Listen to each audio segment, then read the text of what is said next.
ডিম আর ময়দা দিয়ে খুব সহজেই বানিয়ে নিন এই স্ন্যাক্স আইটেমটি, যা টিফিন কিংবা টি টাইমের জন্য একদমই পারফেক্ট। সসের সাথে খেতে তো দারুণ লাগবে, খুব সহজেই বানানো যায়। তো চলুন বানানো যাক।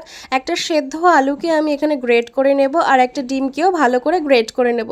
গ্রেট করা হয়ে গেলে কুচনো লঙ্কা, পেঁয়াজ আর ধনেপাতা দিয়ে এবার জাস্ট বেসিক যে মশলাগুলো হয় সেই মশলা আর সামান্য নুন দিয়ে খুব ভালো করে মেখে নেব। মাখা কমপ্লিট হয়ে গেলে একটা ডিম ভালো করে ফেটিয়ে এক সাইডে রেখে দেবো।